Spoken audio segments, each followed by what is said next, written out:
साथियों, RRB group D की 22,000 से अधिक पदों पर वैकेंसी आ चुकी है। फॉर्म फिल होना स्टार्ट हो चुके हैं। अब आप लोग फॉर्म फिल करने जाओगे तो कौन कौन से महत्वपूर्ण डॉक्यूमेंट्स आप लोगों को लेके जाने और कौन कौन से महत्वपूर्ण डॉक्यूमेंट्स आप लोगों की वैकेंसी में लगने वाले, उन सभी पर हम लोग इस वीडियो के अंदर चर्चा करेंगे। सबसे पहले हम लोग कुछ इंपोर्टेंट डेट्स पे यहाँ पे प्रकाश डाल लेते हैं। आप लोगों के जो फॉर्म है भैया, वो फॉर्म स्टार्ट हो चुके हैं 31 जनवरी से।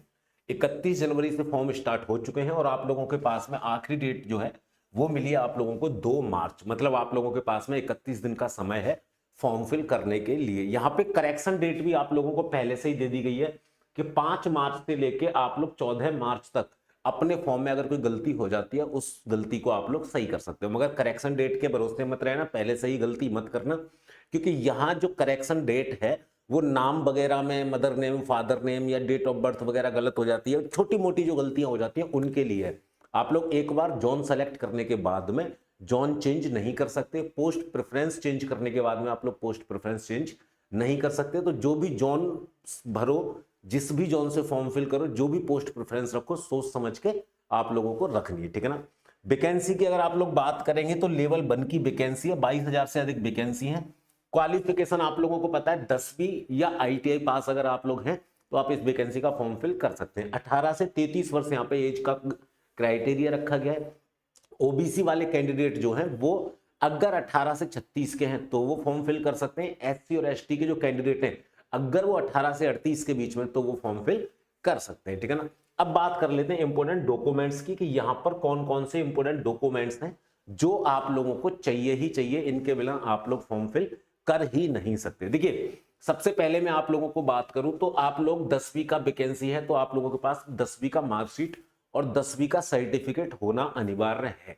एक चीज आप लोग ध्यान रखिएगा, ये 1 महीने पहले ही रेलवे ने बता दिया था कि आप लोगों के जो आधार कार्ड के अंदर नाम, डेट ऑफ बर्थ और पिता का नाम है वही सेम चीजें 10th की मार्कशीट के अंदर होनी चाहिए। मतलब 10वीं की मार्कशीट की डिटेल और आधार कार्ड की डिटेल दोनों कैसी होनी चाहिए? सेम सेम होनी चाहिए। अलग है तो आप लोगों का फॉर्म रिजेक्ट हो जाएगा। उसके बाद अगर देखें तो आईटीआई से अगर आप लोग फॉर्म फिल कर रहे हैं, आईटीआई है तो आप लोग आईटीआई का आप लोग सर्टिफिकेट यहाँ पे लगाने वाले। उसके बाद में मैं आप लोगों को बताऊं, सिग्नेचर को लेके भी मैं बहुत बार कई बार बच्चों को बोलता हूं कि भैया सिग्नेचर आप लोगों का बहुत इंपॉर्टेंट फैक्टर यहाँ पे रहता है। होता क्या है, बच्चे यहाँ ब्लॉक लेटर के अंदर सिग्नेचर कर देते हैं, कई बच्चे हिंदी के अंदर यहाँ पे सिग्नेचर कर देते हैं, बट सिग्नेचर यहाँ पर आप लोगों को रनिंग लेटर के अंदर आप लोगों को करना है। ये चीज आप लोगों को ध्यान रखना है। दूसरा, आप लोगों के पास में एक वैलिड आईडी फोटो प्रूफ होना चाहिए, ठीक है ना। फोटो आईडी प्रूफ मतलब एक ऐसी आईडी जिसमें आप लोगों का फोटो लगा हो। इसके अंदर आधार कार्ड भी हो सकता है, पैन कार्ड भी हो सकता है, आप लोगों का अगर आप लोग के पास डीएल है तो डीएल भी हो सकता है, पासपोर्ट है तो पासपोर्ट भी आप लोग यहाँ पे लगा सकते हैं। दूसरा और सबसे मोस्ट इंपोर्टेंट, कैटेगरी सर्टिफिकेट, ठीक है ना। कैटेगरी सर्टिफिकेट के लिए 15 दिन पहले, वैकेंसी आने से पहले आरआरबी ने एक नोटिफिकेशन जारी कर दिया था कि भैया जो एससी, एसटी और ओबीसी के बच्चे जो कैटेगरी सर्टिफिकेट लगा रहे हैं वो उसी कैटेगरी सर्टिफिकेट को लगाना है, उसी फॉर्मेट के अंदर हम लोगों को चाहिए जो फॉर्मेट आरआरबी ने प्रोवाइड करवाया हुआ है। अगर उस फॉर्मेट के अलावा आपने किसी और फॉर्मेट में कैटेगरी सर्टिफिकेट लगा दिया तो आप लोगों का फॉर्म रिजेक्ट किया जाएगा, ना कि आप लोगों को यूआर के अंदर फाइट करवाई जाएगी। ओबीसी वाले कैंडिडेट के लिए एक शर्त और यहां पे इन लोगों ने बताई थी कि भैया जो ओबीसी वाले कैंडिडेट हैं उनका जो कास्ट सर्टिफिकेट है वो 1 साल से अधिक पुराना नहीं होना चाहिए। मतलब आप लोगों का फॉर्म फिल करने की जो आखिरी डेट है वो है 2 मार्च 2026। तो आप लोगों का जो सर्टिफिकेट है 2 मार्च 2025 से पुराना नहीं होना चाहिए, 1 साल है आखिरी डेट से। क्यों? क्योंकि जनरल में देखो होता क्या है कि कुछ कास्ट ऐसी हैं जो सेंट्रल के अंदर जनरल में आती हैं बट स्टेट में ओबीसी में आती हैं। वहीं कुछ कास्ट ऐसी हैं जो स्टेट में ओबीसी में आती है और सेंट्रल में जनरल में आती है, और इनमें कुछ ना कुछ बदलाव हर साल होता रहता है। इस वजह से ओबीसी के लिए स्पेशली बोला है कि आप लोगों का कास्ट सर्टिफिकेट 1 साल से अधिक पुराना नहीं होना चाहिए। बात आएगी यहाँ पे ईडब्ल्यूएस वाले कैंडिडेट के लिए, तो मेरे भाई ईडब्ल्यूएस कैंडिडेट जो होता है फाइनेंशियल ईयर के हिसाब से बनता है।